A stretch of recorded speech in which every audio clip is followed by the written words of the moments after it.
If we want to go to heaven, we need a total transformation. We need it as individuals and we need it as a church. And the time has come to speak about these things, because we are told that the straight testimony will cause the shaking.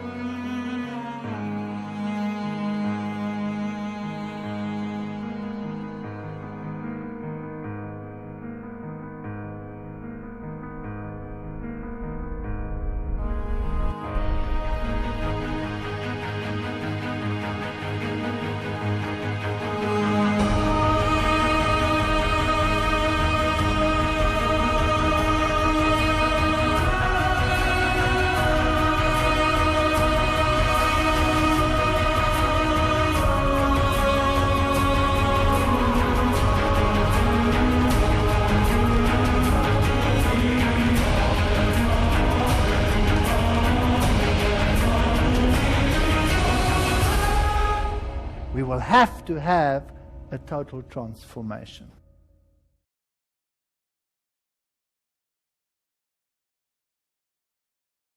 This is probably the hardest thing to do. Isso provavelmente é o mais difícil de se fazer.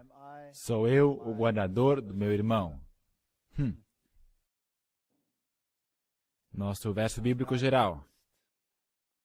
Não sede conformados com este mundo, mas sede transformados pela renovação do vosso entendimento, para que experimenteis qual seja a boa, agradável e perfeita vontade de Deus. Passemos por essa experiência de Elias.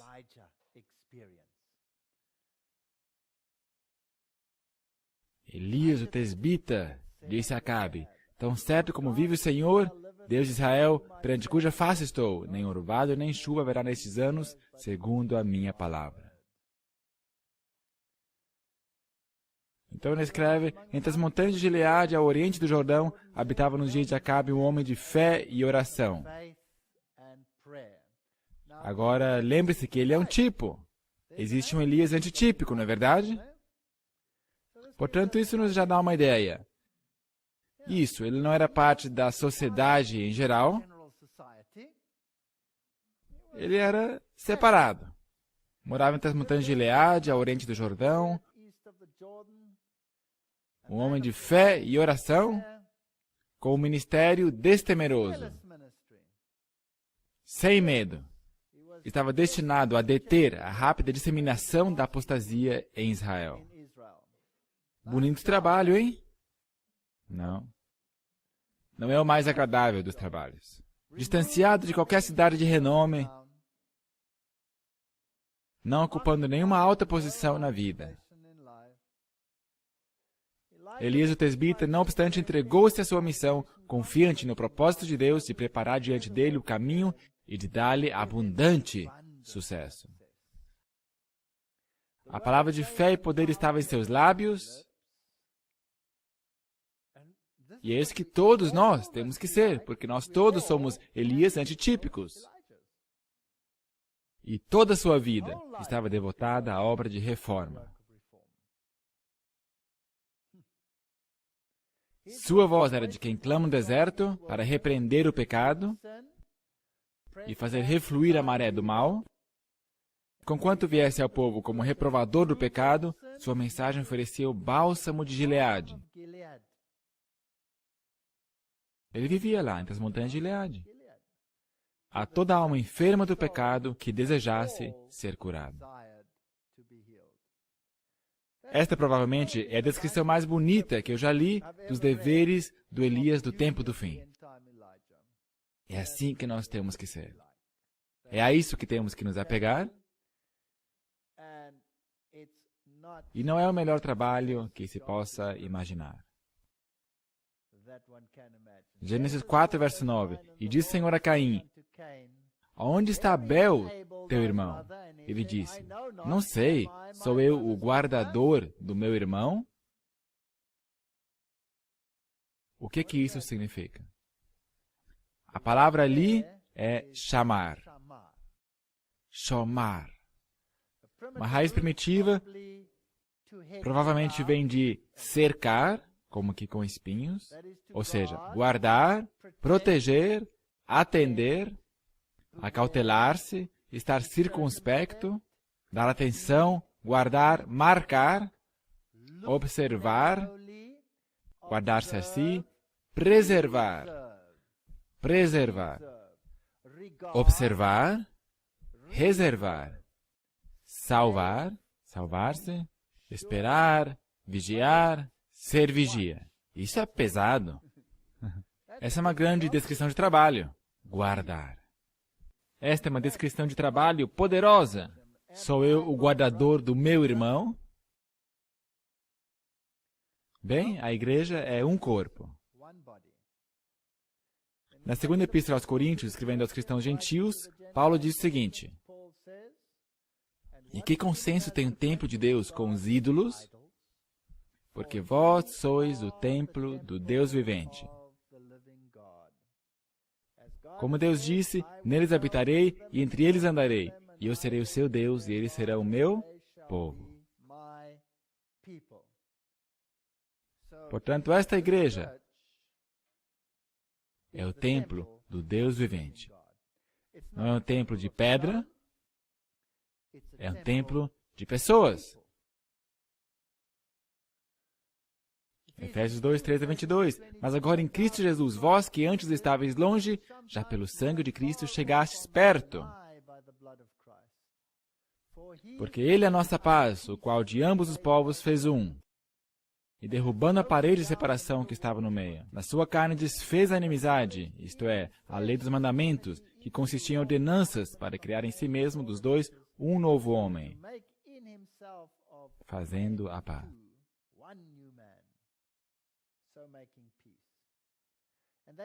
E pela cruz reconciliar ambos com Deus em um corpo.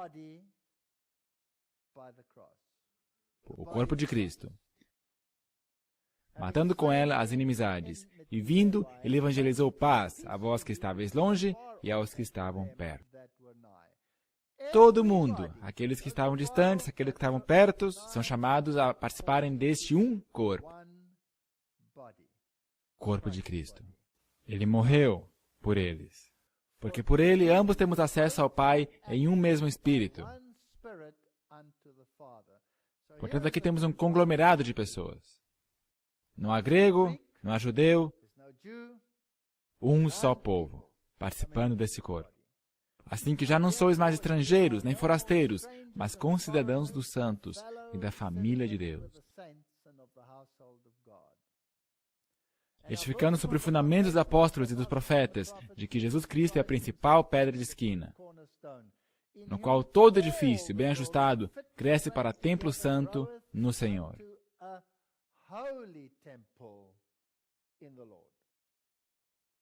No qual também vós, juntamente, sois edificados para a morada de Deus em espírito. Portanto, a igreja é especial. Tem todas as pessoas, e a pedra angular é Cristo, e é uma habitação de Deus pelo Espírito. É um assunto poderoso. Atos 15, 22. Então pareceu bem aos apóstolos e aos anciãos, com toda a igreja, eleger homens entre eles, enviá-los com Paulo e Barnabé a Antioquia, a saber, Judas, chamado Barsabás, e Silas, homens distintos entre os irmãos. E por intermédio deles escreveram o seguinte: os apóstolos e os anciãos e os irmãos, aos irmãos dentre os gentios que estão em Antioquia, e Síria, e Cilícia, saúde. O que diz ali? Eu sei que eu sou um transtornador de Israel. Esta versão que nós lemos é a King James, em português Almeida Corrigida Fiel. Agora, quem que é a igreja aqui? Isso é assunto importante. Temos que estar muito seguros de quem é a igreja. Então pareceu bem aos apóstolos e aos anciãos. O que diz aí? Com toda a igreja. Verso 23. E por intermédio deles. Quem que é eles? Quero saber quem que é eles. E por intermédio deles escreveram o seguinte: os apóstolos, os anciãos e os irmãos. Portanto, quem é a igreja? Todo mundo lá dentro. Todos. Há uma hierarquia, sim, mas quando o assunto é decisão, é toda a igreja. Toda a igreja. Agora, teoricamente, nós temos uma estrutura assim na Igreja Adventista do Sétimo Dia. Nenhuma doutrina pode ser mudada até que haja uma Assembleia de Conferência Geral. Acontece uma vez a cada 5 anos e todos os representantes, de uma forma corporativa, têm que votar. Nós não temos um papado. Não temos um homem que pode mudar as vidas e doutrinas de toda a igreja. E é claro, outras igrejas têm sínodos, onde os apóstolos e os anciãos expulsaram todo mundo. Portanto, não é toda a igreja. Temos poucas pessoas decidindo por muitos. Esta é a verdade. E por intermédio deles escreveu cartas com o seguinte: os apóstolos, os anciãos e os irmãos mandam saudações. Por favor, os apóstolos, os anciãos, com toda a igreja enviaram isso. Nós somos uma entidade corporativa de Cristo. Agora, textos assim não podem agradar a hierarquia católica romana. Portanto, se você pega a Nova Versão Internacional, então diz, com eles enviaram a seguinte carta: os irmãos apóstolos e presbíteros, vírgula, aos cristãos gentios que estão em Antioquia, na Síria e Cilícia. Saudações.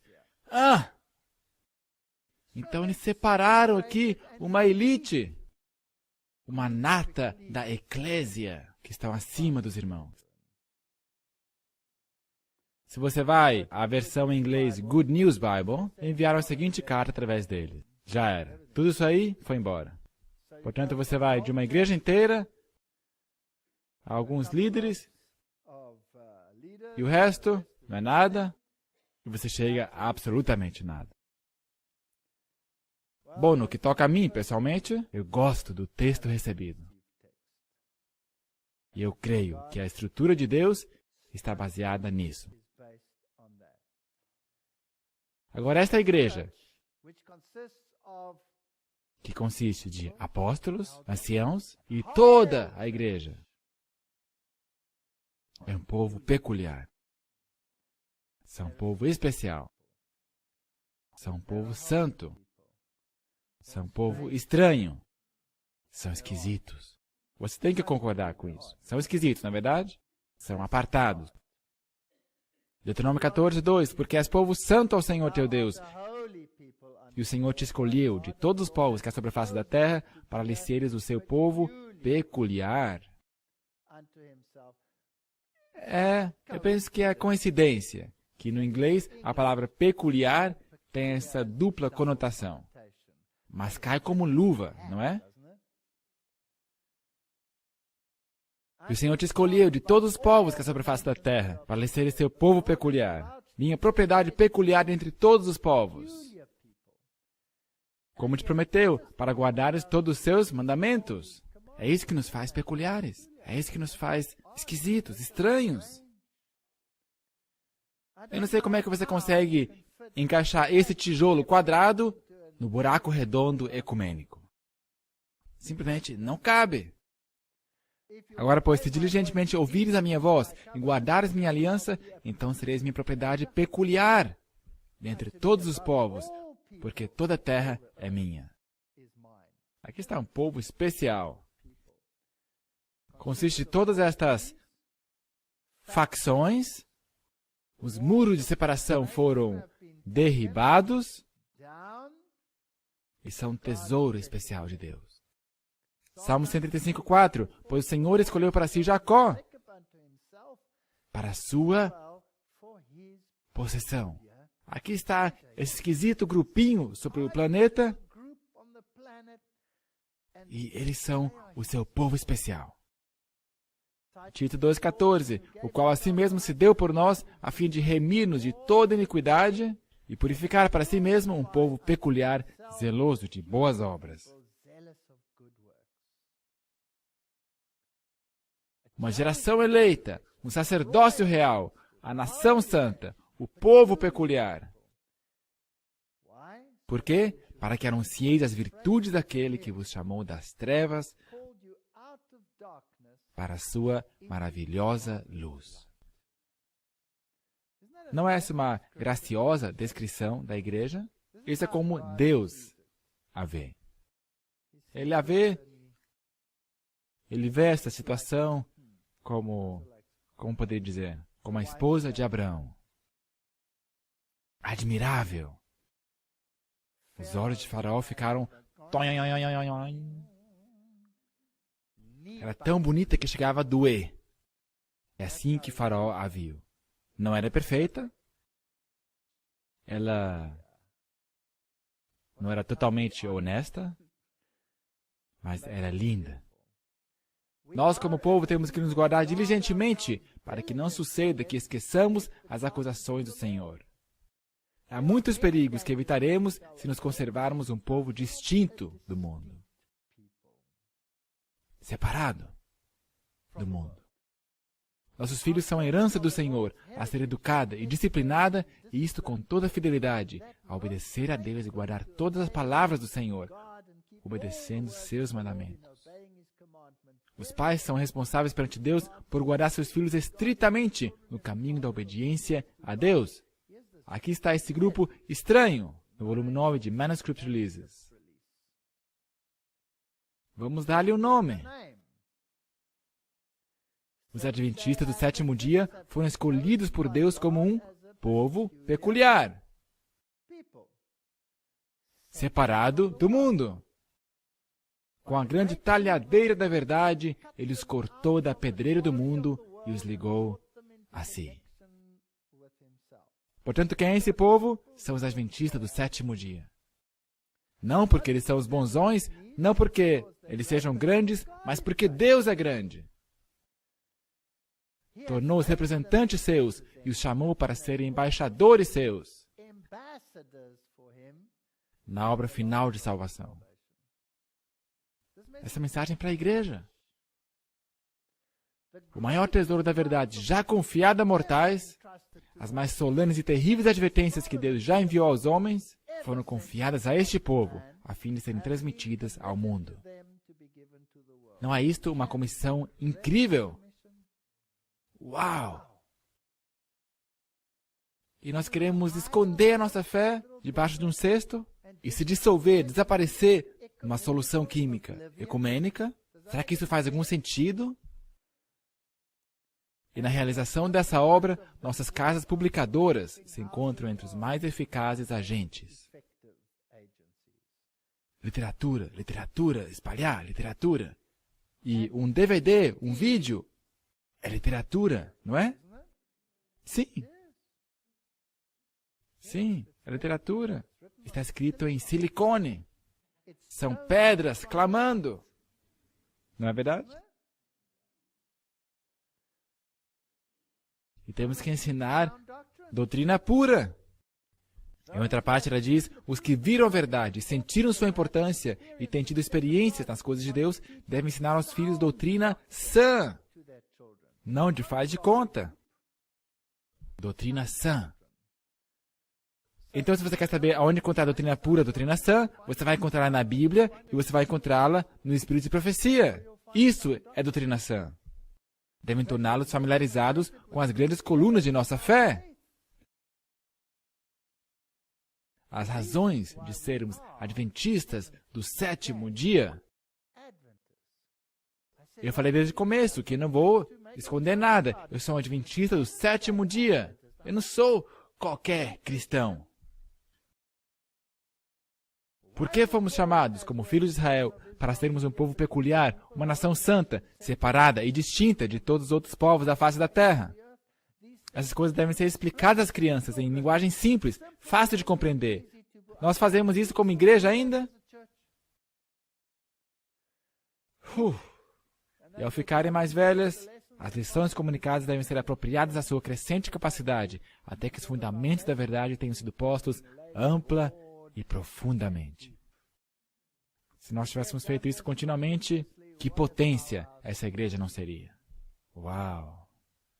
Como povo, somos considerados peculiar. Eu ainda me lembro da minha pobre esposa, quando fomos comer pela primeira vez com os adventistas. Nós levamos nossas crianças conosco, e o almoço demorou mais ou menos 1 hora, e depois ela disse, eu não aguento mais, podemos ir? Eu falei, deixamos as crianças aqui, vamos embora. E nós nos afastamos por mais ou menos 3 horas, nas quais ela chorou, as inteiras 3 horas. E depois voltamos àquele povo peculiar. Que pesadelo. E nós ainda estamos com eles. Nossa posição em fé nos distingue de todas as outras denominações. Caso não sejamos em nada melhores do que o mundo na vida e no caráter, eles apontarão um dedo escarnecedor e dirão, esse aí são os adventistas do 7º dia. Olhe para eles. Temos aqui um exemplo do povo que guarda o 7º dia em lugar do domingo. Que gente esquisita. O estigma que deveria aplicar-se corretamente a uma certa classe é dessa forma colocado sobre todos os que conscienciosamente guardam o 7º dia. Oh, quão melhor seria se tal classe não fizesse qualquer alegação de obedecer à verdade.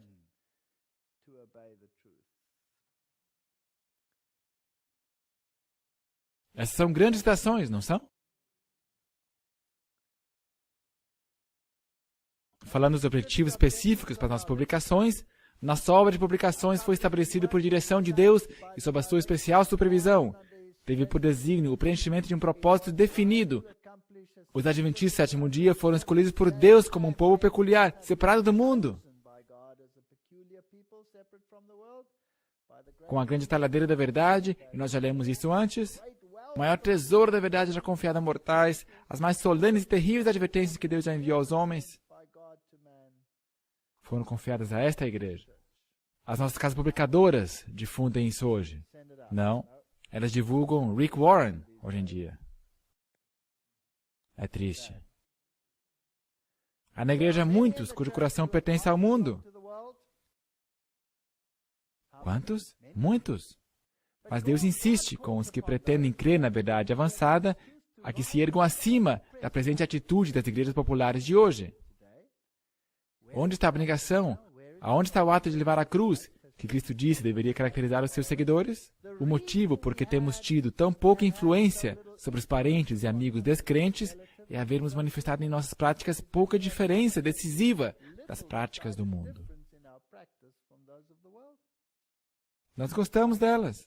Os pais precisam despertar e purificar a alma pela prática da verdade em sua vida familiar.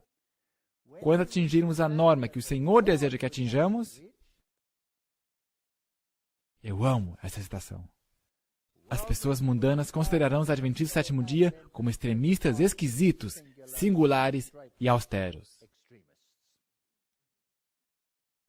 Porque nos tornamos espetáculo ao mundo, tanto a anjos como a homens. Será que as pessoas te veem como extremista esquisito, singular e austero? Se não for o caso, há um problema. Não com eles, mas conosco. O Redentor do mundo não aprova, em assuntos religiosos, ideias e práticas independentes por parte de sua igreja organizada e reconhecida. Agora estamos entrando no problema. Esta igreja. Deus quer que experimentemos sua liderança na coluna de nuvem e pilar de fogo nesta igreja. Muitos têm a ideia de que são responsáveis somente a Cristo pela luz e experiência que possuem. Querem servir uma cabeça sem um corpo. Independentemente de seus reconhecidos seguidores na terra. Mas na história de conversão de Saulo, se nos apresentam importantes princípios que sempre deveríamos manter em mente. Ele foi levado diretamente à presença de Cristo. Ele era alguém que Deus intencionava usar em um trabalho extremamente importante, alguém que deveria ser um vaso escolhido para ele. Mas mesmo assim, ele não lhe impartiu as lições da verdade pessoalmente. Ele interrompeu seu curso e o convenceu, mas quando perguntado por ele, "Que queres que faça?", o Salvador o colocou em conexão com a sua igreja e deixou que eles lhe dissessem o que fazer. Eu sou um cristão adventista do 7º dia. Eu sou parte da Igreja Adventista do Sétimo Dia. Eu não posso trabalhar independentemente da minha igreja. Há muitos na minha igreja que me deixam pirado. Mas essa é a sua igreja. E eu vou trabalhar na sua igreja. Tem uma mensagem surpreendente. Assim como João preparou o caminho para o primeiro advento, a primeira vinda de Cristo, devemos nós prepará-lo para o segundo advento do Salvador. Temos que exaltar o sábado. Temos que obedecer todos os seus mandamentos. Constrangidos pelo amor de Cristo, devem com ele cooperar na edificação dos lugares antigamente assolados. Eu posso dizer, é aqui que vocês erraram, rapazes. Igrejas evangélicas, olha onde vocês estavam e olha onde vocês estão agora. Vem cá, vamos reparar as roturas. Restauradores das veredas para morar. Por seu testemunho deve o sábado do quarto mandamento ser apresentado como uma testemunha, um constante memorial de Deus, para atrair a atenção e despertar perguntas que dirijam o espírito dos homens para o seu Criador. Temos que anunciar as 6 mensagens angélicas. Não há outra igreja sobre esse planeta que faz isso. Não se pode esquecer jamais que essas instituições devem cooperar com o ministério dos representantes do céu. Acham-se entre os agentes representados pelo anjo voando pelo meio do céu, que tinham o evangelho eterno para proclamar os que habitam sobre a terra. A hora de seu juízo chegou. Esse é o nosso trabalho. Temos que enfatizar certas verdades. Estamos na obrigação de declarar fielmente todo o conselho de Deus. Não há nada de patchwork. Aqui, não devemos tornar menos preeminentes as verdades especiais que nos têm separado do mundo e nos têm tornado o que somos. Será que há uma tendência de fazer isso hoje em dia? De torná-las menos preeminentes? Não. Nós temos que torná-las preeminentes, pois estão cheias de interesses eternos. Deus nos deu luz com relação às coisas que agora estão ocorrendo no último remanescente do tempo, e com a pena e com a voz. Devemos proclamar a verdade ao mundo, não de maneira tímida, destituída de espírito, mas na demonstração do Espírito e do poder de Deus. Ide. É o seu trabalho. Esta é a Igreja Adventista do Sétimo Dia. E depois diz em 1 Pedro 2,17: honrai a todos. Quer dizer que eu tenho que mostrar a honra necessária a todas as pessoas sobre esse planeta, incluindo líderes, apóstatas ou não, Herodes, que matam pessoas, Agripas, o que vier à sua mente. Estão todos representados. Paulo foi direto, lhes apresentou seus pecados, mas ele foi cortês. Então esta palavra, amai a fraternidade, temei a Deus, honrai ao Rei. E sempre quando a Bíblia fala de amor aos irmãos, sempre usa a expressão agapeo, amor ágape. Ufa! Se não fosse essa palavra, já seríamos carne moída. Porque este é o amor abnegado que somente Deus pode impartir. Não é esse amor, oh, quanto eu te amo, saudade, abraço, beijo. Não é esse amor. Obrigado por isso. Esse é o amor mais sublime. Se dissesse outra coisa aqui, estaríamos em problemas. Amai a fraternidade, temei a Deus, honrai ao Rei. Porque qualquer que fizer a vontade de meu Pai que está nos céus, este é o meu irmão, irmã e mãe. Portanto, Deus chamou o povo para cumprir a vontade do seu Pai que está nos céus. Os chamou de Adventistas do Sétimo Dia, porque o seu nome é uma repreensão ao mundo. E se eles fazem essa vontade de Deus, eles são seu irmão, irmã e mãe. Nós sabemos o que é pecado, é transgressão da lei. E se estamos nele, não pecamos. Gálatas. Então, enquanto temos tempo, façamos o bem a todos. Então aquela pequena palavra lá, mas principalmente aos domésticos da fé. Aonde está a nossa primeira obrigação? Aqui. Aqui. Há uma tendência no mundo hoje de fazer a primeira obrigação ali. Ali fora. Tem que pregar a mensagem lá fora. Mas as minhas obrigações estão firmemente amarradas à minha igreja. Agora, esta igreja consiste de indivíduos. Nós todos somos indivíduos. Nós não somos robôs. Assim que, sendo muitos, somos um só corpo em Cristo, mas individualmente somos membros uns dos outros. Romanos 12, verso 5. Nós somos um, mas somos indivíduos.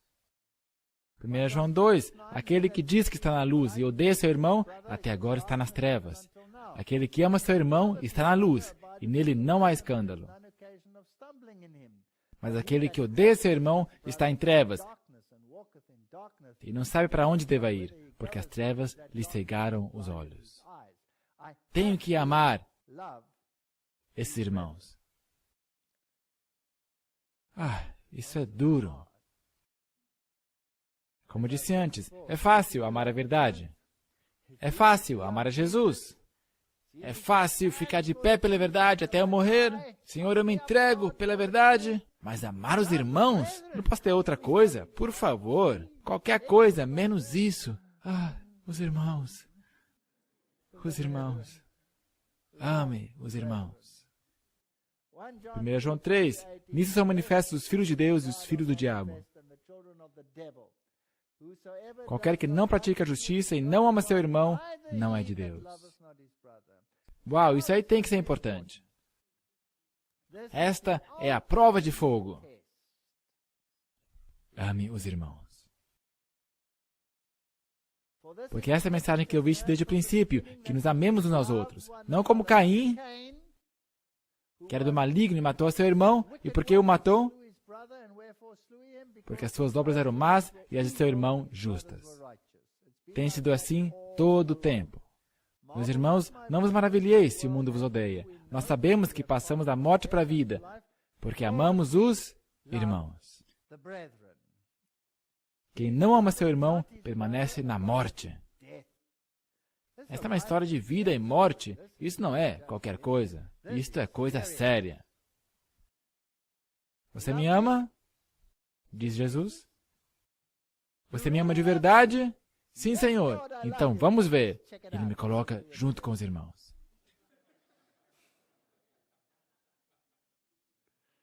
Isso é duro, não é verdade? Qualquer que odeie seu irmão é homicida. Uau! E vós sabeis que nenhum homicida tem vida eterna permanecendo nele. Se você não ama seus irmãos, você não tem vida eterna. Conhecemos o amor nisto, que Ele deu a sua vida por nós, e nós devemos dar a vida pelos irmãos.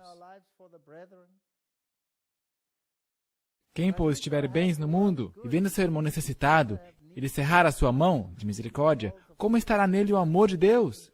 Meus filhinhos, não amemos de palavra, nem de língua, mas por obra e em verdade.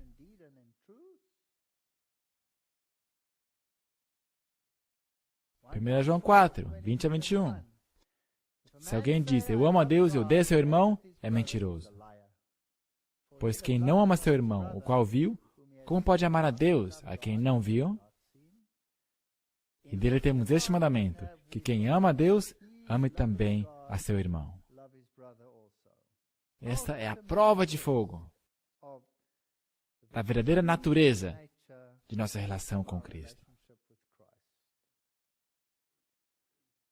Todo aquele que crê que Jesus é o Cristo é nascido de Deus, e todo aquele que ama o que o gerou também ama o que dele é nascido.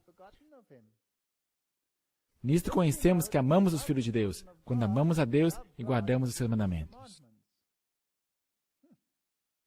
Porque este é o amor de Deus, que guardemos os seus mandamentos, e os seus mandamentos não são pesados, porque todo aquele que é nascido de Deus vence o mundo, e esta é a vitória que vence o mundo, a nossa fé. Porque assim como o corpo é um e tem muitos membros, e todos os membros, sendo muitos, são um só corpo, assim também é Cristo. Você não pode amar a Cristo sem amar o seu corpo. Você tem que tê-los os dois. Mas, Senhor, não dá para gostar desse corpo. Senhor, o que eu faço com o teu corpo fedorento? Sendo vós ainda pecadores, eu morri por vocês. E você quer rejeitar os irmãos? Porque todos devemos comparecer ante o tribunal de Cristo, para que cada um receba segundo o que tiver feito por meio do corpo, ou bem ou mal. Portanto, todos esses indivíduos. E nós temos a nossa individualidade. Isso não nega o nosso caráter corporativo. Somos corporativos. Somos um corpo. Romanos 14:10. Mas tu, por que julgas teu irmão? Ou tu também, por que desprezas teu irmão? Pois todos devemos de comparecer ante o tribunal de Cristo. Esta é a prova de fogo. Milhares se perderão, porque eles não amam os irmãos. E milhares nunca farão parte da unidade da Igreja de Cristo, porque desprezam os irmãos. Eu não vou me juntar a esse grupo. Não escutamos isso todo o tempo? Eu não quero ser membro da igreja. Eles são esquisitos. É para eles serem esquisitos, para que você possa aprender a amá-los. Cristo não conhecia distinção. Cristo não conhecia distinção de nacionalidade, posição ou credo. Cristo veio derrubar todo muro de separação. Veio mostrar que seu dom de misericórdia e amor é tão ilimitado como o ar, a luz ou a chuva que refrigera a terra. A vida de Cristo estabeleceu uma religião em que não há castas, a religião em que judeus e gentios, livres e servos, são ligados numa fraternidade comum, iguais perante Deus. Cabum! Lá vai a distinção da Nova Versão Internacional entre a hierarquia e os irmãos. Nenhuma questão política influenciava a maneira de agir. Não fazia diferença alguma entre vizinhos, estranhos, amigos e inimigos. O que tocava seu coração era uma alma sedenta pelas águas da vida. Se é que já houve alguém que teve razão e ocasião de odiar os seus irmãos, provavelmente fui eu. E havia um tempo em que eu odiava alguns dos irmãos. Mesmo alguns dos irmãos dirigentes, eu os odiava. Meu verso favorito era: "Ó, quanto eu odeio aqueles que te odeiam, ó Senhor." Era o meu texto favorito. Eu voltei para casa uma vez de uma mega campanha. Eu, na verdade, tive que mandar para casa a minha esposa, porque acho que teria morrido. Ela não conseguia mais aguentar. Ela simplesmente apagou. Eu tive que mandá-la para casa, num voo antecipado. Trocou o voo e foi para casa. Você não vai sobreviver a isso. E quando eu voltei daquela viagem, eu fiquei sentado por 3 meses. E eu não estou mentindo. Eu fiquei olhando para a parede. E eu me levantei dessa cadeira e continuei a vida, com ódio no meu coração. Eu odiava os irmãos. E eu tinha razão para odiar os irmãos. Eles não são amáveis. Você não consegue amá-los. Ou pelo menos assim eu pensava. E eu abriguei esse ódio no meu coração por muito, muito tempo, pelos irmãos. Sim. E lutava com isso. Isso é grave, ei. Você não consegue conviver com isso. E você não pode ser um filho de Deus se você tem isso no seu coração. Você não consegue funcionar. E eu lutei com isso, eu lutei com isso, e lutei com isso. E um dia, eu estava caminhando pelas montanhas, e eu me sentei e disse: Senhor, eu não consigo conviver com isso. Tire isso de mim. Tire de mim. E Ele o fez. Ele o tirou. Eu não odeio mais meus irmãos. Eu os amo. Eu não gosto deles, mas eu os amo. Eu quero que todos se salvem. E quanto piores eles forem, mais temos que amá-los. Porque imagina só, se eles não mudam, para onde que eles estão indo? Nenhuma esperança, nada. Que privilégio é ter fé e todas essas coisas bonitas que Deus prometeu. Nós temos que amar os irmãos. E quanto piores forem, mais nós temos que amá-los. Se nós conseguirmos lidar com isso, estaremos bem. Procurava inspirar esperança aos mais rudes e menos promissores, prometendo-lhes a certeza que haveriam de tornar-se irrepreensíveis e inocentes. E eles estão na igreja. Há muitos dos menos promissores. E os mais patéticos e os mais rudes estão nesta igreja. E muitos deles ferem. E muitos odeiam seus irmãos. Nós temos ódio pelos irmãos nessa igreja. Num nível assustador. Num nível assustador. Um toque gentil e toda a sua vida pode mudar. Na vida do cristão não temos a garantia de sermos libertos de tentação, mas graça nos será dada para suportá-las. Somos chamados individualmente a enfrentar tentações e provações, mas o objetivo de elas virem sobre nós é que sejamos aperfeiçoados em graça e amor. Que a imagem de egoísmo possa desaparecer e que a imagem de Cristo apareça em nossos caráteres. O que Moisés fez quando o trataram vergonhosamente? Quando desprezaram seu conselho e foram rebeldes? E quando Deus disse, eu vou apagá-los todos. E vou te libertar. E vou fazer uma nação de você. Será que ele falou, graças a Deus pelo alívio? Não. Ele disse, apague-me do livro da vida, para que sejam salvos. Uau! Os membros da igreja serão individualmente testados e provados. Seremos individualmente chamados a desempenhar na edificação da obra de Deus na terra, em vindicar sua santa lei, em exaltar o Salvador como o Cordeiro de Deus que tira o pecado do mundo. Individualmente, chamados na igreja. E todos nós somos chamados a investigar a verdade por nós mesmos. Nós precisamos estar totalmente convencidos, individualmente. Como um povo, somos convidados individualmente ao estudo da profecia. Você não pode usar a igreja como muleta. Você não pode colocar a culpa na igreja por quaisquer deficiências em sua educação sobre qualquer um desses assuntos. Deus colocou nessa igreja tudo o que você precisa. E cabe a nós, individualmente, nos assegurar que estamos fazendo isso corretamente. Devemos observar atentamente a fim de distinguir qualquer raio de luz que Deus nos apresente. Devemos apanhar os primeiros clarões da verdade e, mediante estudo apoiado pela oração, obter mais intensa luz, a qual poderá ser apresentada a outros. Somos indivíduos na igreja. A maior sabedoria e a mais essencial é o conhecimento de Deus. O próprio eu se reduz a uma insignificância quando contempla a Deus e a Jesus Cristo, a quem Ele enviou. A Bíblia precisa tornar-se o fundamento de todo estudo. Individualmente, precisamos aprender este livro que Deus nos deu, a condição para a salvação de nossa alma. Não temos nenhuma desculpa, não podemos dizer, Senhor, estou na igreja e a igreja é patética. Não me ensinou nada, eu não recebi nenhuma luz. O pastor prega mensagem de água com açúcar, os seus sermões dão sono, eu não consigo aguentar isso mais. Ele não é responsável por tua espiritualidade. Nós somos responsáveis por nossa própria espiritualidade. Não coloque a culpa no pastor, não coloque a culpa nos anciãos. Nós somos responsáveis. Pois é o único livro que nos diz o que devemos fazer para ser salvos.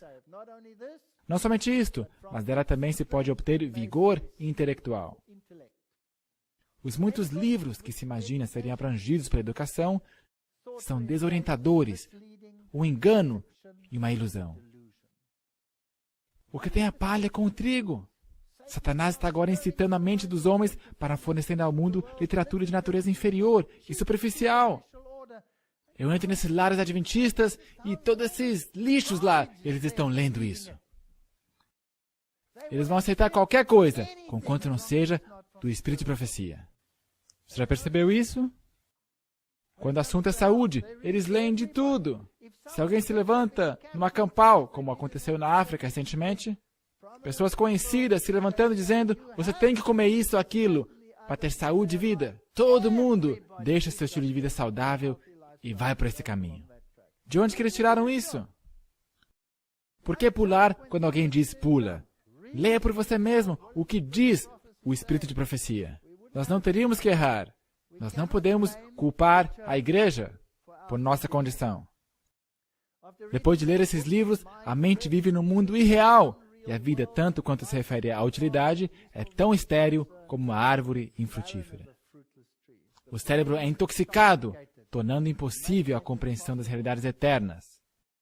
E mesmo se o próprio Papa te dá livros para você ler, não quer dizer que você tem que lê-los? Se a igreja te dá livros e te diz, isso é que você tem que ler, nessa geração, me vem da pena de um maçom, eu vou dizer, muito obrigado pelo livro, é ótimo para começar uma fogueira, no inverno. A mente educada a se alimentar com lixo é incapaz de discernir na palavra de Deus as belezas que se encontram ali. É um simples fato. Quanto mais você lê essas coisas, mais você se desorienta. Esta é a igreja mais rica do mundo. Por que não ler da fonte da riqueza? Perde seu amor a Jesus e a inclinação para a justiça, pois a mente é constituída por aquilo que se alimenta. Nutrindo a mente com excitantes histórias de ficção, e creio em mim. Esses livros, que às vezes nos entregam na igreja, não são nada mais que ficção. São piores do que ficção. São madeira, feno e palha. Perde todo o gosto pelo guia divino. E esse é o nosso problema. Mas não coloque a culpa na igreja. Não culpe a igreja. A igreja não é responsável. Nós somos responsáveis por aquilo que nós lemos. Não somos salvos como seita. Nenhum nome de igreja tem qualquer virtude de nos levar ao favor divino. Somos salvos individualmente como crentes no Senhor Jesus Cristo. E pela graça sois salvos pela fé, isso não provém de vós, é um presente de Deus. Podemos ter o nosso nome escrito no livro mais espiritual das igrejas e ainda assim não pertencer a Cristo. E nossos nomes podem não estar escritos no livro da vida do Cordeiro. É direto ao ponto. Ele fez um sacrifício infinito, porque era o único jeito pelo qual o homem pudesse ser salvo. Os que creem em Cristo o revelarão em sua vida e caráter. Contemplando a Cristo, serão transformados à sua própria imagem, e Cristo será representado ao mundo pelos seus seguidores. Se somos ramos da videira verdadeira, preciosos cachos de abundantes frutos aparecerão na vida como resultado natural. Nós precisamos estudar essas coisas. Eu gosto desse homem. É um dos meus homens favoritos. Você pode derrubá-lo, outra pessoa, quem sabe Melanchthon, vai levantá-lo. Martinho Lutero, na obra intitulada A Liberdade do Homem Cristão, estabelece 2 princípios baseados em 1 Coríntios 9:19, que diz, porque sendo livre para com todos, fiz-me servo de todos para ganhar ainda mais. Então ele elabora, o cristão é senhor de tudo, perfeitamente livre, submetendo-se a ninguém. O segundo princípio, o cristão é servo de todos, perfeitamente diligente, submetendo-se a todos. Não é formidável isso? Gente, esse homem tinha sabedoria. O segundo princípio deve repousar sobre o primeiro princípio, senão a experiência cristã se torna uma de escravidão. Em harmonia um com o outro, todavia, esses 2 princípios se tornam uma bênção. E é isso que nós temos que aprender na igreja. Nós não podemos olhar para indivíduos Nós não podemos olhar para o que eles fazem. Nós temos que, claro, ser vigias sobre os muros de Sião. Mas isso tem que ver com salvação. Não importa o que fazem.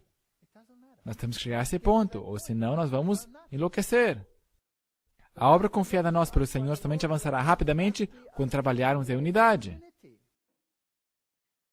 Sim, dirá um, é exatamente nisso que creio, consolidação. Mas a unidade cristã não é isso que o mundo chama de consolidação. União entre os irmãos resulta em uma consolidação com Cristo e com os anos celestiais. Tal consolidação tem sua origem no céu. Portanto, há princípios aqui. Unidade não significa que você, Maria, vai com as outras, sem pensar. As práticas de difusão tendem à exaltação do humano. Isso aí é tudo espírito de profecia. Seja lá onde for feita, tendem à exaltação do humano em lugar do divino.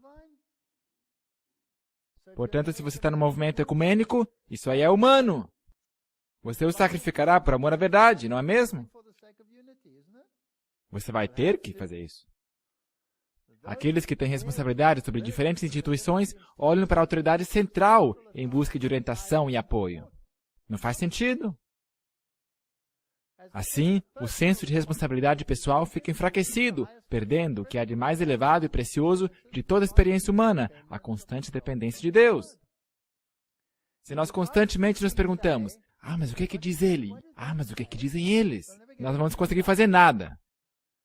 Não admitindo sua necessidade, falham em manter constante vigilância e oração, contínua entrega a Deus. É por isso que a Ellen White diz que uma congregação raramente se eleva acima das normas e padrões do pastor. Quem é que é o pastor? É ele o exemplo, a palavra final, o tudo? Ou será que Jesus é o exemplo, a norma e o final de tudo? Nós precisamos começar a olhar por nós mesmos nessa igreja. Se você tão somente trabalhasse nu e através do Espírito Santo, você terá um Consolador contigo todo o tempo. Não importa o que este ou aquele diga. Você não está sujeito a nenhuma pessoa, você está sujeito a Deus. Ele te deu o trabalho e Ele está abrindo o caminho para você, para que você possa trabalhar em seu nome. Somos chamados individualmente. A despeito de frequentes conselhos em sentido contrário, os homens continuam a fazer planos para a centralização do poder, para juntar muitos interesses sob um controle único. Paranoicos por controle. Esta obra foi primeiramente iniciada no escritório da Review and Herald. As coisas inclinaram-se primeiro para uma direção, depois na outra. Foi o inimigo de nossa obra quem lançou o apelo para a consolidação da obra de publicações sob um só poder controlador em Battle Creek. Esse é um princípio.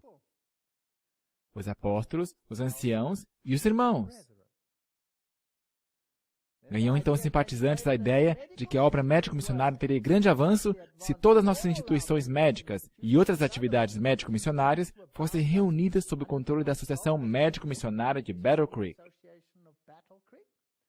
Então nós começamos instituições que te dizem como você deve reagir, como você deve crer. Então, se você crê diferente ou se você age diferente, rapaz, pum! Você vai ter problemas. Foi-me dito que eu precisaria erguer a minha voz em advertência contra isso. Não devemos estar sob o controle de homens que são incapazes de controlar a si próprios e que não estão dispostos a submeter-se a Deus. Não devemos ser guiados por homens que desejam que a sua palavra seja o poder controlador. A quem nós somos responsáveis? Somos responsáveis a Deus. E apesar disso, precisamos amar os irmãos. Muito bem, portanto, em que sentido somos cooperativos? Se nós todos somos indivíduos nessa pequena caixa, cada um preocupado consigo. E disse Abraão ao seu servo, o mais velho da casa, que tinha um governo sobre tudo que possuía: põe agora a tua mão debaixo da minha coxa, para que eu te faça jurar pelo Senhor Deus dos céus e Deus da terra, que não tomarás para meu filho mulher das filhas dos cananeus, no meio dos quais eu habito. Eis a tipologia. Queria mantê-lo na família de Deus. Todas as relações estão dentro da família de Deus. E mesmo assim, são individuais, mas ainda assim corporativos. Jacó, porém, ficou só. Por conta própria, salvação é algo individual. O homem lutou com ele até alvorecer, e vendo que não conseguia vencê-lo, tocou a juntura de sua coxa. Eu tenho que fazer toda uma palestra sobre coxa, uma sobre pés e outra sobre coxa. E se deslocou a juntura da coxa de Jacó, lutando com ele. Ele disse, deixa-me ir, porque já a alva subiu. Mas ele disse, não te deixarei ir, se não me abençoares. Ele perguntou, qual que é teu nome? Ele disse, Jacó. Não mais Jacó te chamarás, mas Israel. Pois como príncipe lutaste com Deus e com os homens, e prevaleceste. Isso é poderoso. Uau! Portanto, precisamos lutar com Deus individualmente. Temos que nos aferrar. E se nossa coxa se desloca... Bem, a minha coxa se deslocou. Não diz a Bíblia que os dois se juntaram para tornar-se uma carne? Portanto, a minha coxa também está deslocada. A coxa da tua esposa está deslocada, a tua coxa está deslocada. Está bem, Senhor. Eu só não vou ficar muito perto quando ela se encontrar com Deus outra vez, porque as peças vão sair voando. Depois Deus disse a Jacó, levanta-te, sobe a Betel, casa de Deus, e habita ali, e faz ali um altar ao Deus que te apareceu, quando fugiste da face de Esaú, teu irmão. E disse Jacó à sua família e a todos os que com ele estavam. Agora estamos passando de indivíduo ao quê? Ao nível corporativo. Experiência individual, luta individual com Deus, e agora indo à casa de Deus. Betel. Não é incrível isso? Que esse era um país pagão, e mesmo assim, Deus fez com que o nome das cidades e das habitações se encaixassem na tipologia. Não é admirável isso? E esses não são nomes inventados, esses nomes de lugares são literais, reais. Existiram. Você pode encontrá-los na arqueologia. Então disse Jacó à sua família e a todos que com ele estavam: tirai os deuses estranhos que há no meio de vós, e purificai-vos, e mudai as vossas vestes. Portanto, quando você se torna cristão, quando você passou por essa experiência individual, de repente as coisas começam a mudar. Os deuses estranhos vão para o brejo, a mini saia é descartada, as roupas cavadas se vão, e levantemo-nos e subamos a Betel, e ali farei um altar a Deus, adoração a Deus, expiação, ao Deus que me respondeu no dia da minha angústia e que foi comigo no caminho que tenho andado, e deram a Jacó todos os deuses estranhos que tinham em suas mãos, e as joias que estavam em suas orelhas, e Jacó os escondeu debaixo do carvalho que está junto a Siquém. Agora, aqui as pessoas vêm e se parece com um lava rápido, certo? Entrando de um lado, todo mundo passando por essa limpeza, mas esse lava rápido tem um super jato, porque depois que passaram por ali, até o esmalte se foi. Este é um povo peculiar. Eles são pálidos. A cor se foi. Os piercings, os batons, as saias curtas. Aqui está uma pessoa totalmente nova, esquisita. É assim que saem do outro lado. E partiram, e o terror de Deus estava lá. Não é isso incrível sobre as cidades que estavam ao redor deles? E não seguiram após os filhos de Jacó? Deus vai colocar o seu temor neles. Assim chegou Jacó à luz, que está na terra de Canaã, esta é Betel, e assim todo o povo que com ele havia. Aqui está essa natureza corporativa. Ali edificou um altar, e chamou aquele lugar El Betel, porque Deus ali se lhe tinha manifestado quando fugia da face de seu irmão. Mas Débora, a ama de Rebeca, morreu ali. Eu gosto da Bíblia. Esta é uma empregada, uma moça. Aqui está Jacó, ele é tipo o rei desta família. E aqui está uma empregada, uma serva.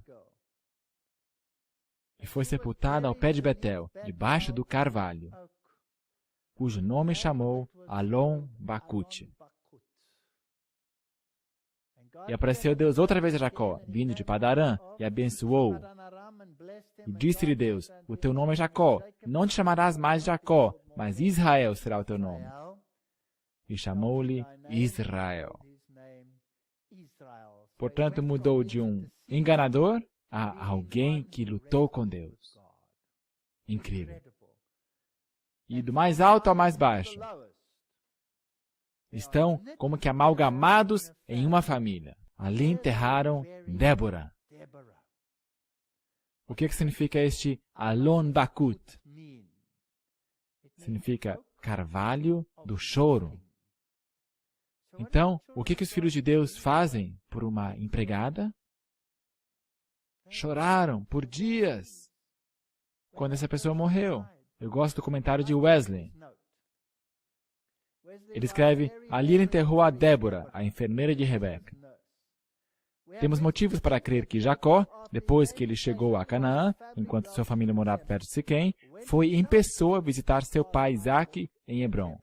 Rebeca provavelmente estava morta, mas sua idosa enfermeira, mencionada ali, viveu por mais tempo que ela. E Jacó a teria incorporado em sua família. Enquanto estavam em Betel, ela morreu. E a lamentaram. E a lamentaram tanto que o carvalho baixo o qual a sepultura ficou se chamou de Alon Bacute, o carvalho do pranto. Como é que nós amamos os irmãos? Intensamente. Do mais alto ao mais baixo. Não temos nós todos o mesmo Pai? Não nos criou de um mesmo Deus? Por que agimos enganosamente, cada um contra seu irmão, profanando a aliança de nossos pais? Malaquias 2:10. A igreja é o estágio para treinar relacionamentos. Aprenda aqui.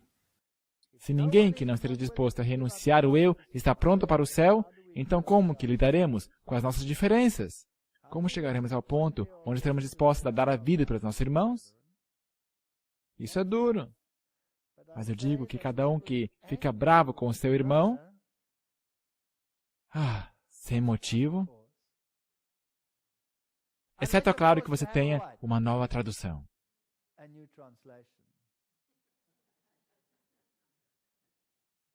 Gente, não consigo entender como é que as pessoas não compreendem o ponto de tudo isso.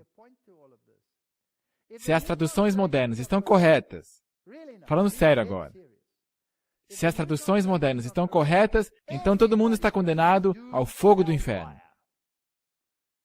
Mas eu não estou falando sobre este inferno eterno, mas sobre esse aniquilação instantânea. Ninguém vai conseguir ir para o céu se as traduções modernas estão corretas. Não podem estar corretas. Porque dizem que qualquer que se encolerizar contra seu irmão será réu de juízo.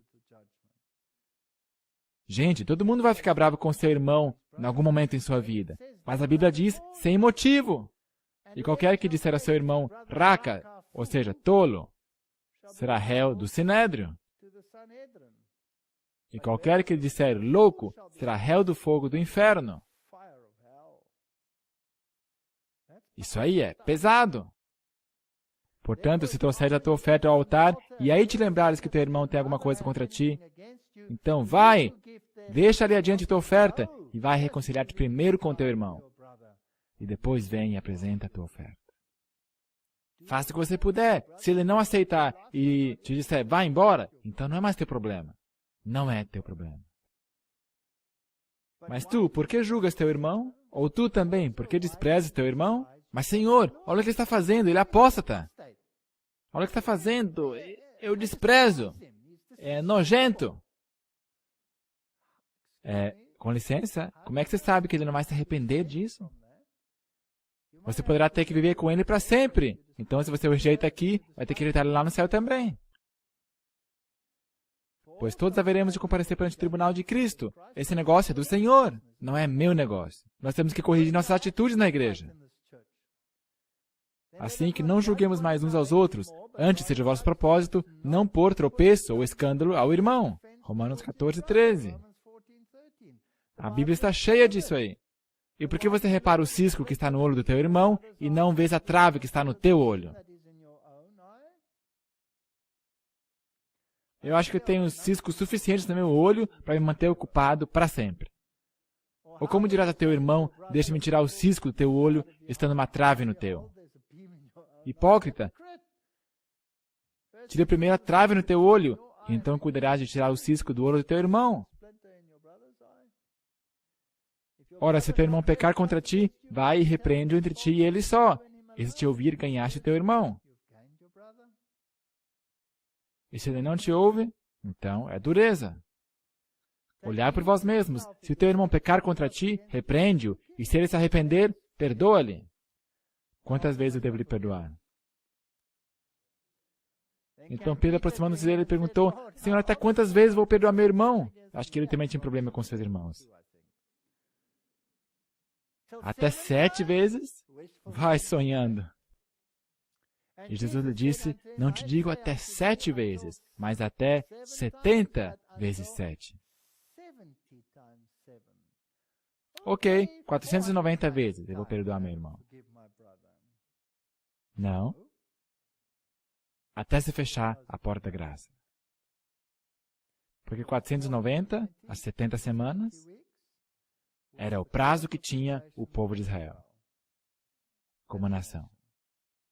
Portanto, eu tenho que perdoar meu irmão até se fechar a porta da graça. Eu não tenho escape. Não 7 vezes, não 490 vezes, mas vez após vez, após vez e após vez. E quanto pior a pessoa for, tanto mais vai edificar o meu caráter.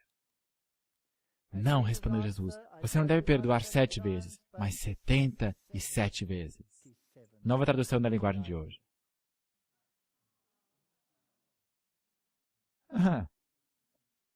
Agora, eu tenho um sério problema com isso. Eu não sei por que alguns escribas não têm problemas com isso, mas aí vai uma tipologia ralo abaixo. Você concorda comigo? Isso é muito sério. Eu disse que eu não iria ter uma palestra sobre isso, mas eu não prometi que eu não iria colocar um pouquinho em cada palestra.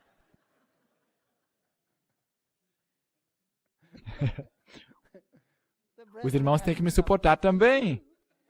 Por que só eu teria que suportar os irmãos? Mateus 18, verso 23 a 35. Por isso o reino dos céus pode se comparar a um certo rei que quis acertar as contas com seus servos. E quando começou a acertar as contas, foi-lhe apresentado um que lhe devia 10.000 talentos. E não tendo ele com que pagar, o Senhor mandou que ele, sua mulher e seus filhos fossem vendidos com tudo que tinha para que a dívida se lhe pagasse. Então aquele servo, prostrando-se, o reverenciava, dizendo, Senhor, seja generoso para comigo e tudo te pagarei. Então o Senhor, aquele servo, movido de íntima compaixão, soltou e perdoou a dívida. Mas esse mesmo servo saiu dali e se encontrou com um dos seus conservos, que lhe devia 100 dinheiros. E lançando mão dele, o sufocava, dizendo, paga-me o que me deves. Então seu companheiro, prostrando-se a seus pés, rogava-lhe, dizendo, por favor, paciência, eu vou te pagar tudo. Mas ele não quis e o colocou na prisão, até que pagasse sua dívida. Vendo, pois, seus conservos o que acontecia, ficaram muito tristes e foram dizer ao seu senhor tudo o que se passara. Quem que é o primeiro servo? Sou eu. Eu não tenho direito à vida eterna. Sou um caso perdido. E ele me perdoou. Quanto mais não devo eu perdoar o meu irmão? Então seu senhor, chamando a sua presença, lhe disse, servo malvado, eu te perdoei toda aquela dívida, porque me suplicaste. Não devias tu igualmente ter compaixão do teu companheiro, como eu também tive misericórdia de ti? O que é um tapa aqui ou ali, comparado ao que o Senhor suportou por nós, individualmente? Não é nada. É nada. Nós temos que amar um ao outro nessa igreja. Faça do seguinte uma tarefa vitalícia de amar o pior dos irmãos. O pior. Por quais dos seus filhos você ora mais? Pelo melhor deles ou pelo pior? Me ajudem? Por que vocês não podem fazer o mesmo pelos irmãos? Confessai vossas faltas uns aos outros e orai uns pelos outros, para que sareis. E nós já usamos esse texto antes. E outra vez, a nova versão internacional, confesse seus pecados uns aos outros. Não pode estar correto. Reconheçam vossas faltas um ao outro. Reconheçam vossas faltas um ao outro, diz a Bíblia de Geneva. Nós temos que admitir que temos faltas. O apóstolo diz, confessai, pois, vossas faltas uns aos outros e orai uns pelos outros, para seres curados. Confesse seus pecados a Deus somente. Nós já falamos disso em outra palestra. Os que não se humilharam diante de Deus, reconhecendo sua culpa, ainda não cumpriram a primeira condição para que sejam aceitos. O problema está aqui. O problema não está ali. E sempre quando temos problemas com os nossos irmãos, o problema está aqui. O problema não está ali. Aquele é problema do Senhor. Este é meu problema. A confissão do pecado, seja ele público ou oculto, deve ser feita de maneira franca e sincera. Estamos errados, admitamo-lo. Ninguém é perfeito, todo mundo erra. A confissão não tem que ser forçada do pecador. Também não deve ser feita de maneira displicente e descuidada, nem exigida daqueles que não reconhecem o terrível caráter do pecado. Temos muitos na igreja, nem sabem que estão agindo errado. Como é que você pode forçar alguém a confessar que está errado, sendo que eles nem percebem o seu erro? Isso pertence a Deus. A confissão que é o desafogar do coração é a que chega até o Deus da infinita misericórdia. Perto está o Senhor dos que têm o coração quebrantado e salva os de espírito oprimido. Então, o que eu faço? Se meu irmão realmente está desviado e fiz tudo o que foi mencionado aqui, examinei a mim mesmo para ver se estou agindo conforme o princípio do amor, o que eu faço? Mas agora vos escrevi, diz Paulo, que não vos associeis com aquele que, dizendo-se irmão, for devasso, ou avarento, ou idólatra, ou maldizente, ou beberrão, ou roubador, com tal nem mesmo ainda comais.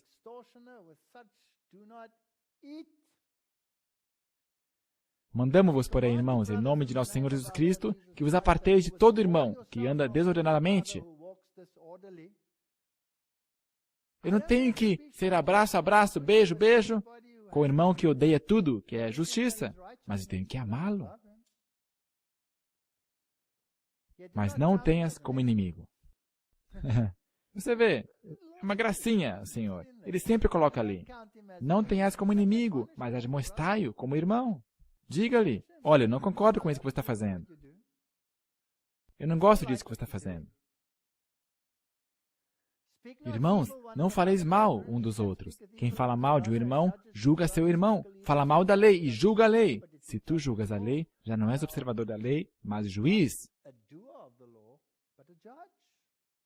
Deixa o julgamento para Deus. A igreja é composta de pessoas de diferentes temperamentos, de várias disposições e vem de diferentes denominações. A talhadeira da verdade os talhou, um aqui e outro ali, da grande pedreira do mundo. E na Igreja de Cristo, todos esses vários membros têm que ser cimentados juntos pelo Espírito de Deus. Tem que haver alguma cola aí, certo? Se o amor de Cristo está no coração dos membros da Igreja, pela abundante graça de Cristo, haverá uma união, unidade entre os irmãos. Precisamos fechar a porta do coração a cada sugestão que exercerá a menor tendência de afastar esse estado de harmonia. Uau! Egoísmo é pecado e entristece o Espírito Santo, afastando-o para longe. Quando cultivamos pensamentos descorteses e abrigamos suspeitas contra nossos irmãos, estamos nos cortando para longe do canal divino de luz e amor. Quantas pessoas me dizem, olha, estou trabalhando com essas pessoas, mas eu não vou trazê-las à igreja. Por que não? Porque a igreja é horrível, a igreja é isso, é aquilo. Não ensina direito. A escola sabatina é uma catástrofe. Isso e aquilo. Eu aprendi umas lições maravilhosas nessa igreja sobre como Deus atua. Nossa esposa e eu estávamos conversando com uma dama e dissemos, nós temos esse grande pregador vindo. Isso já faz muito tempo. Era um palestrante magnificente. Um dos homens da Conferência Geral, que teve experiências em ilhas e que teve abundantes experiências que você não creria, descobrindo tribos, grupos inteiros tornando adventistas. Era realmente magnificente. E essa dama disse, eu não vou vir para a sua igreja se ele falar alguma coisa sobre adventismo, a verdade ou essas coisas. Eu não quero ter nada que ver com isso. Eu só quero ouvir essas histórias. E eu disse, venha. Se ele falar uma palavra, eu vou fazer um escândalo, eu vou fazer tanto barulho, eu vou me levantar, vou sair, eu vou fazer tanto escândalo, vai acabar com a sua reunião. E nós dissemos, venha. E ela veio. Ela tomou lugar entre mim e a minha esposa.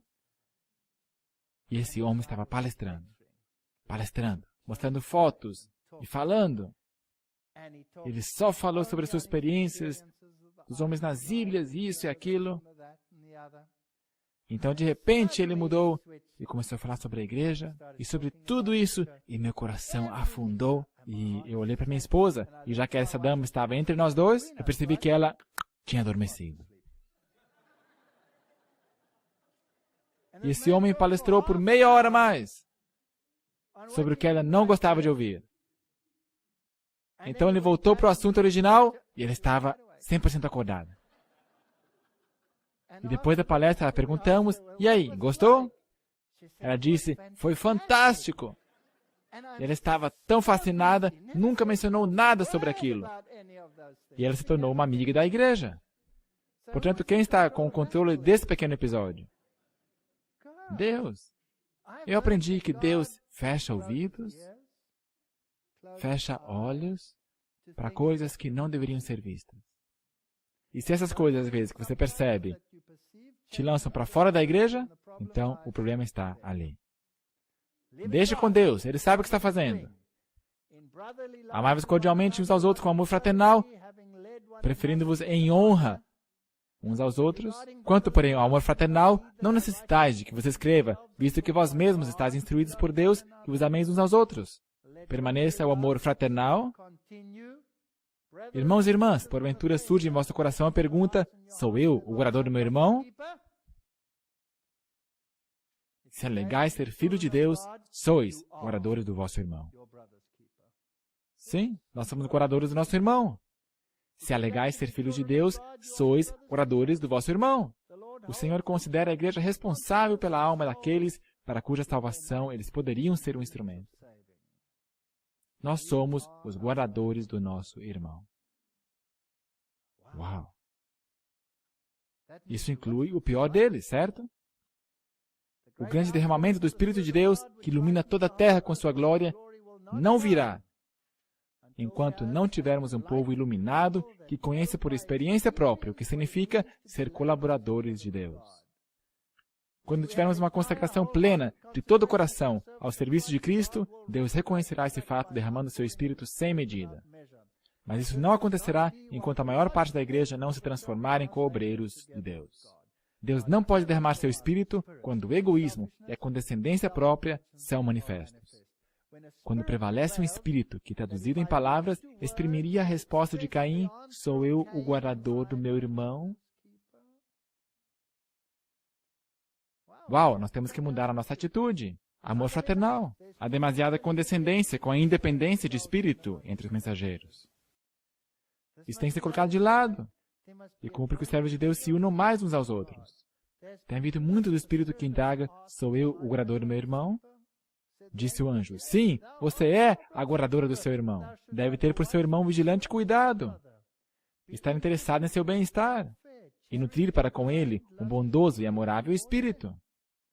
E quanto pior ele for, mais ainda. Da mesma forma que você ora mais pelos seus filhos que estão descarrilhados do que aqueles que estão bem. Avancem juntos. É o desígnio de Deus que os homens tenham um coração aberto e sincero, sem presunção, manso e humilde, com simplicidade. Esse é o princípio do céu, assim ordenou Deus. Será que isso quer dizer que vamos nos tornar esponjas e não chamar o pecado pelo nome? Não. Sempre devemos, irmãos, dar graças a Deus por vós, como é justo, porque a vossa fé cresce muitíssimo, e o amor de cada um de vós aumenta de uns para com os outros. Eu acho que esse é o texto perfeito para encerrar esta palestra. Os irmãos, que Deus nos dê força. Amém.